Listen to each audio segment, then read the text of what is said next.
Take ഓഫിന് തൊട്ടുമുമ്പ് air India വിമാനത്തിന്റെ pilot കുഴഞ്ഞുവീണു. ബംഗളൂരുവിൽ നിന്ന് ഡൽഹിയിലേക്കുള്ള AI-2414 വിമാനത്തിലെ പൈലറ്റാണ് കുഴഞ്ഞുവീണത്.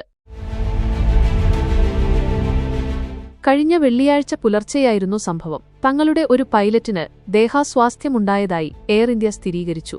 ഉടൻ തന്നെ അദ്ദേഹത്തെ ആശുപത്രിയിൽ പ്രവേശിപ്പിക്കുകയും എയർലൈൻസിന്റെ കോക്പിറ്റ് ക്രൂവിലെ മറ്റൊരു പൈലറ്റ് സർവീസ് നടത്തുകയും ചെയ്തതായി അധികൃതർ അറിയിച്ചു. ആശുപത്രിയിൽ പ്രവേശിപ്പിച്ച പൈലറ്റ് നിരീക്ഷണത്തിലാണെന്നും ആരോഗ്യനില തൃപ്തികരമാണെന്നും അധികൃതർ വ്യക്തമാക്കി. ജൂലൈ 4 പുലർച്ചെ ഞങ്ങളുടെ പൈലറ്റുമാരിൽ ഒരാൾക്ക് മെഡിക്കൽ എമർജൻസി ഉണ്ടായി. തൽഫലമായി ബംഗളൂരുവിൽ നിന്ന് ഡൽഹിയിലേക്കുള്ള AI-2414 വിമാനം പ്രവർത്തിപ്പിക്കാൻ പൈലറ്റിന് സാധിച്ചില്ല. അദ്ദേഹത്തെ ഉടൻ തന്നെ ആശുപത്രിയിലേക്ക് കൊണ്ടുപോവുകയും ചികിത്സ ഉറപ്പാക്കുകയും ചെയ്തുവെന്ന് എയർ ഇന്ത്യ വക്താവ് പറഞ്ഞു.